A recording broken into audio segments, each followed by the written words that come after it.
You know, I woke up this morning over in Hot Springs and I looked at some of the postings up on our event page, and first thing that came to my eyes was cheers, because this is absolutely the most beautiful thing I have seen in a long time. I'd like to hear a shout out from the people that came down from Fayetteville today. If you're out in the crowd. 2 weeks notice and these women hustled. The men got together with them, the women got together with them, they just put it together and it just happened. Got any people here over from Texarkana? Down around South Arkansas? Yeah, okay. Got any people here from Jonesboro? I know we got some Conway people out there. You're rocking, Conway. You know what needs to be happening in this legislature. Got any people here from Hot Springs? Yeah, okay. And I know we got some Little Rockers in here.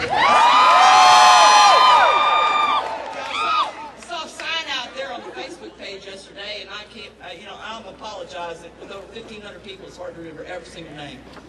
But this city was built on rock and roll. You may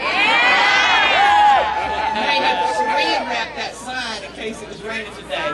But the rain isn't going to keep us from stopping now, is it? We're gonna move forward with this. We're going to see that women in the state of Arkansas are treated with the equality that they deserve, they demand.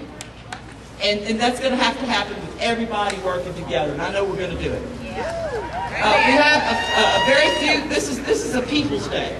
We have a very few select guest speakers and performers that are going to be working with us, but we're going to run an open mic in between, and we're going out into the crowd, and we're going to be hearing your voices, because you're what is the hero for this movement. Each and individual people that come together in solidarity to work on human issues. We have a very special first guest speaker today. She's the Executive Director of the Arkansas ACLU. She is our last line of defense in stopping these unconstitutional bills that have been passed in this legislature. So I'm going to ask each and every one of you, she probably won't do it, but I'm going to do it. Go to the Arkansas ACLU website. You got $5, give it to them. You got $10, give it to them. You got more to give it to them. Because they need the war chest to take this through the court system and stop this. So, without any further ado, this is the woman who's going to be doing it for everybody, Rita Sklar.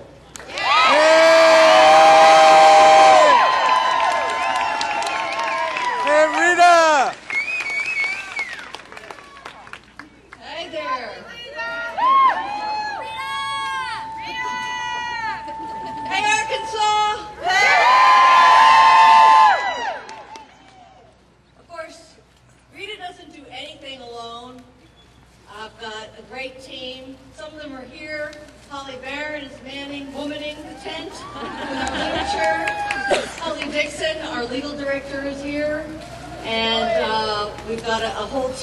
We've got some board members here as well, and we couldn't do it without a whole team of people. Bettina Brownstein. I see you read the paper. Is here as well. I wanted to mention a couple of things really quickly. We also have some legislators here that I saw in the crowd. Nobody asked me to do this, but I thought I should tell you who was here in support. Warwick Sabin.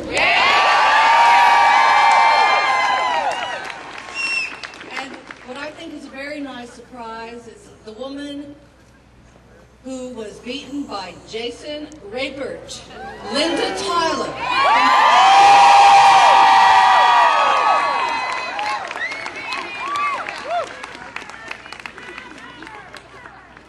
And we just need to put our vote where our voice is. I'm honored to stand here today to represent the 4,000 members of the ACLU of Arkansas and join our voices with yours, Annie,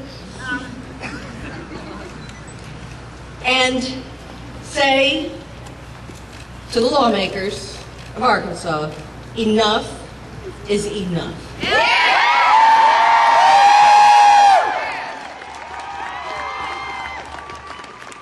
We are here today to make sure our lawmakers get the message loud and clear that we don't want government interference in our personal, sexual, reproductive, or religious lives.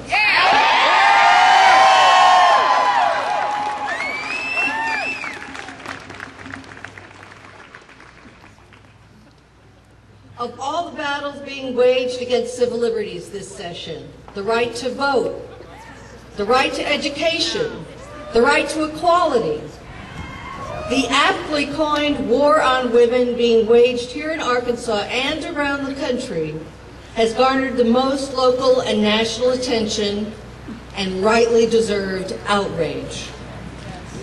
Fights we thought were won 40 years ago continue to haunt us. Really? Yes. Yeah. It is a war that undermines women's health and well-being and dismisses their intelligence and ability to make personal, complex, and often heart-wrenching decisions about their own bodies, their families, their lives.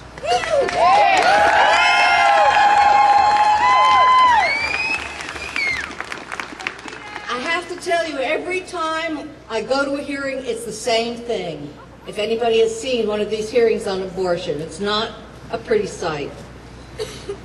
Politicians creeping into our bedrooms and hospital rooms and yanking what should be private, even intimate, decisions out of the hands of women and their families and opening them up for public exhibition and depositing them in the hands of politicians.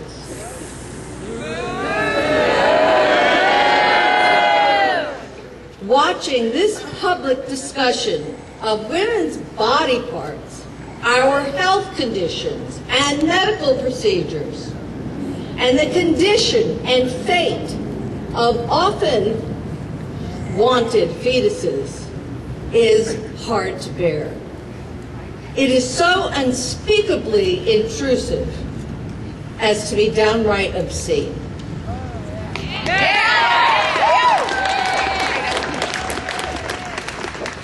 There is one more thing that politicians have done, though, and that is, in addition to undermining, dismissing, and attempting to demean women and their families, politicians have underestimated us.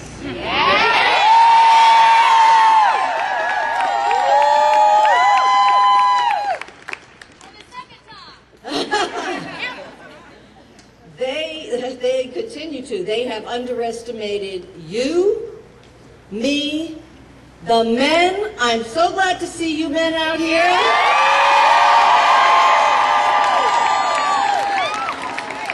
The men and women of Arkansas.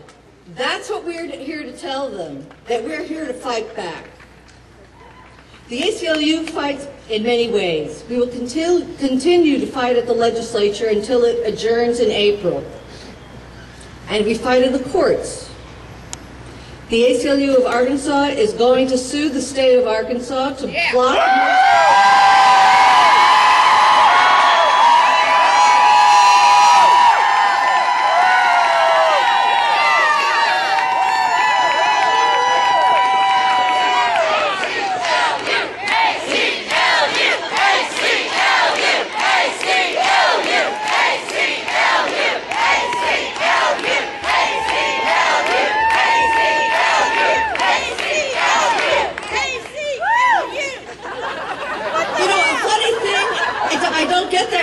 when I say that in a legislative committee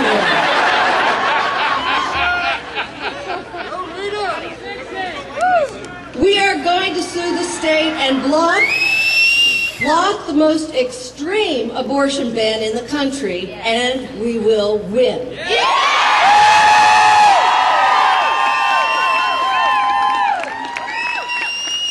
Show politicians that Arkansans don't want them interfering with personal private decisions. We don't want politicians undermining women's health care.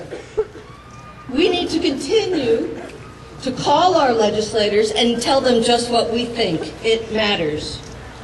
We need to tell our friends in other states and encourage them to speak up too, because chances are their politicians need to hear from them too. And we all need to tell our legislators, hey, we vote pro-civil rights.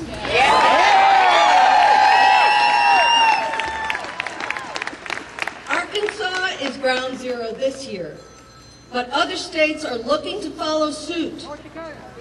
Unless we prove just how much outrage there is over these attacks, there is a lot of burden on us to stop this from spreading like a plague around the country.